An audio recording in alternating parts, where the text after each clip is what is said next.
नमस्कार। Jovial study YouTube channel पर आप सभी का स्वागत है। This is psychology in daily life class.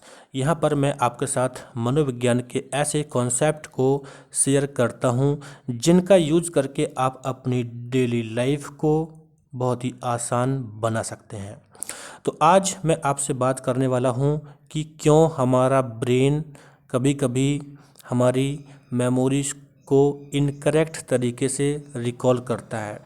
क्यों ऐसा कभी होता है कि पहले हम किसी मुद्दे के बारे में कुछ और सोचते थे लेकिन आज हम कुछ और सोचते हैं।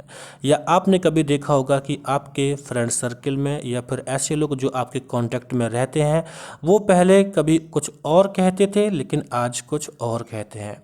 और कभी कभी इसकी वजह से तो हमारा उनसे काफ़ी टकराव भी हो जाता है और सोचते हैं कि तुम गलत हो। इसी में कभी कभी हम उलझ जाते हैं।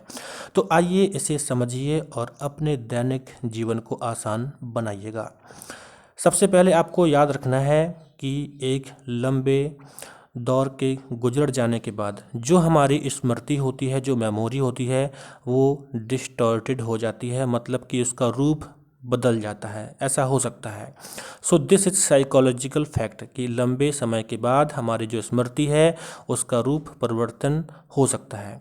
लेकिन सबसे बड़ी बात यह है, आप उस कंडीशन के बारे में सोचिए जो चीज़ें आपने अभी कुछ ही मिनट पहले, कुछ ही घंटों पहले देखी थी या जिनके बारे में कुछ समझा था, वो अगर चेंज हो जाएं, अगर वो बदल जाएं, तो ये एक ऐसी बात है जो समझ में नहीं आती है कि भाई अभी जो चीज़ें मेरे साथ हुई थी, अभी जो घटनाएं मेरे साथ हुई थी, अब अचानक मैं उनके बारे में क्यों नहीं समझ पा रहा हूँ।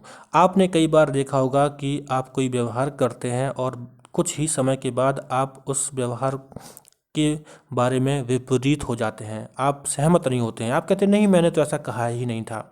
ऐसा कई बार होता है। तो आइए हम समझते हैं 3 ऐसे मनोवैज्ञानिक कारणों के बारे में जो कि ये बताएंगे कि ऐसा हमारे साथ क्यों होता है कि हम कभी कभी कुछ मिनट और घंटों के बाद ही अपनी मेमोरी को इनकरेक्ट तरीके से रिकॉल करते हैं। यहाँ पर आगे बढ़िए, हम जानेंगे 3 कारणों के बारे में। So first point is selfishness. यहाँ पर ये बताया गया है कि ऐसे व्यक्ति जो कि सेल्फिश होते हैं, सेल्फनेस टाइप के होते हैं, वो बहुत अधिक मिस रिमेंबर करते हैं खुद के बिहेवियर को। ऐसा क्यों होता है?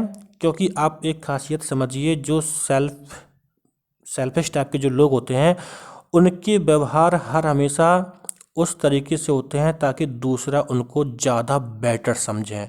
यानी या फिर हम ये कहें कि वो अपने आप को ज़्यादा बेटर दिखाने के लिए किस किस तरीके के व्यवहार करते हैं ये उन्हें खुद नहीं पता होता है। आप देखिए, आपके जो गली मोहल्ले में जो लोग रहते हैं, जो युवा नेता टाइप के लोग होते हैं, तो आपने कई बार देखा होगा कि वो हर चीज़ में आगे रहना चाहते हैं। क्यों? क्योंकि मोस्टली कई बार ऐसा होता है कि सेल्फिश टाइप के लोग अपने बिहेवियर को करते जाते हैं जबकि उन्हें खुद नहीं पता है कि हमने क्यों किया, और वास्तव में वो करते हैं क्योंकि वो अपने आप को बहुत ज़्यादा अच्छा समझते हैं। लेकिन बाद में जब उनसे उन्हीं के बारे में बात की जाए तो वो तैयार नहीं होते हैं कि हमने ऐसा कहा था। कई बार आप देखते हैं कि आपके क्षेत्र के जो नेता होते हैं आपसे किस किस तरह के वादे कर देते हैं, लेकिन बाद में उन्हें इसके बारे में कोई ख्याल नहीं होता है, या फिर कहते हैं कि नहीं मैंने ये नहीं कहा था, मैंने ऐसा कहा था। So this is the point कि अगर हम सेल्फिश रहेंगे किसी बिहेवियर के बारे में तो वहाँ पर हमारी जो स्मृति है वो गलत तरीके से प्रेजेंट हो सकती है। इसके बाद नेक्स्ट है स्कीमा। स्कीमा एक साइकोलॉजिकल वर्ड है जिसका मतलब होता है मेंटल कंस्ट्रक्ट।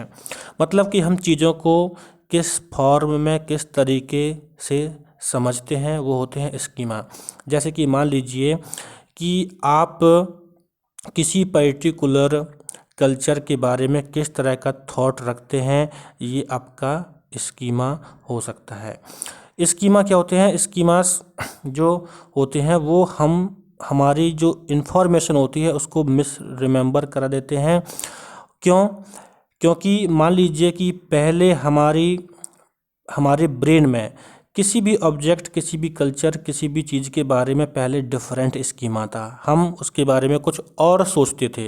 लेकिन प्रेजेंट में अगर आज की बात करें तो आज हमारा स्कीमा अगर चेंज हो गया है तो फिर हम निश्चित ही चीज़ों को उस तरीके से याद नहीं कर पाते हैं जैसा कि हमने पहले की थी, और हमें लगता है कि अब हम चीज़ों को भूल गए हैं। आप यहाँ पर एक लाइन देख सकते हैं, pre existing biases can distort our memories, यानी पहले से जो बायसेस होते हैं वो हमारी मेमोरी को डिस्टॉर्ट करते हैं, है ना। जैसे कि मान लीजिए कि आप पहले किसी पर्टिकुलर मित्र के बारे में पहले ही अपना कोई कॉन्सेप्ट बना चुके हैं और आज कुछ और है, तो फिर ये दोनों चीज़ें एक जैसी नहीं रहती हैं। इसकी वजह से आप उनके साथ जो बिहेवियर करते हैं और ख़ुद ही भूल जाते हैं कि ऐसा हमने किया था या फिर नहीं किया था। तो स्कीमास भी मेमोरी को डिस्टॉर्ट कर सकते हैं। इसके बाद नेक्स्ट है सोशल कॉन्टेजियन। हम सभी जानते हैं कि हम समाज में कितने सारे लोगों के साथ मिलते हैं, उठते हैं, बैठते हैं, हम लोगों के साथ इंटरेक्शन करते हैं, और इसकी वजह से कभी कभी होता है कि जो हमारी मेमोरी होती है वो डिस्टॉर्ट हो जाती है, और इसकी वजह से हम अपनी प्रीवियसली स्टोर्ड जो चीज़ें हैं उनको उसी तरह से याद नहीं कर पाते हैं जैसे कि हमने की होती हैं।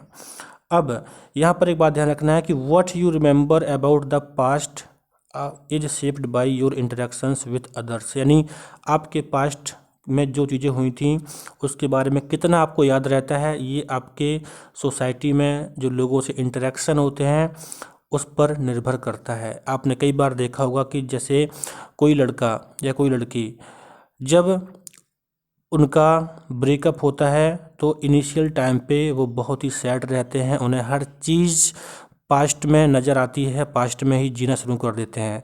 लेकिन जब वही लोग सोसाइटी में इंटरेक्शन करने लगते हैं या वहाँ उठने लगते हैं, आने लगते हैं, जाने लगते हैं, लोगों से बातें करने लगते हैं, एक समय के बाद उनका जो पास्ट है वो उस तरह से उस पास्ट में वो नहीं रहते हैं, खुल कर आ जाते हैं और सोसाइटी में अच्छी तरह से रहने लगते हैं। तो जो समाज होता है, समाज में हम किस तरह से इंटरेक्शन करते हैं उसके आधार पर भी हमारी मेमोरी परिवर्तित हो सकती है, डिस्टॉर्ट हो सकती है।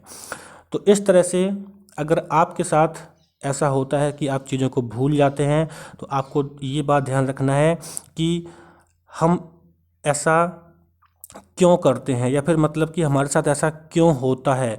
आपको सेल्फ कॉन्शियस रहना पड़ेगा, आपको खुद के बारे में सोचना पड़ेगा कि आखिर मतलब मैंने जो चीज़ याद की थी आज वो मुझे याद नहीं आ रही है, उसकी वजह क्या हो सकती है। और ये कैसे होता है, ये होता है जब आपके फैमिली मेम्बर्स या आपके कांटेक्ट में रहने वाले लोग आपसे कहते हैं यार पहले तो तू ऐसा नहीं बोल रहा था लेकिन आज ऐसा क्यों कह रहा है।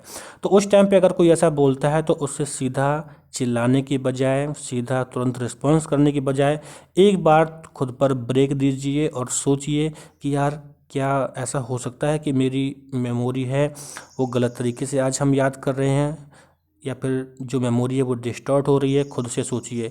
आप जब ऐसा थोड़ा सा ब्रेक देंगे तो फिर आपके वहाँ पर अपने लोगों से व्यवहार भी ख़राब नहीं होंगे और आप अच्छे से आप अपने लोगों के साथ अच्छे संबंध बना सकते हैं। तो इस तरह से इन तीनों चीज़ों को ध्यान रखिएगा। धन्यवाद। आप वीडियो को शेयर करें और मेरे साथ जुड़े रहें ऐसे ही कुछ नई नई चीज़ों को सीखने के लिए।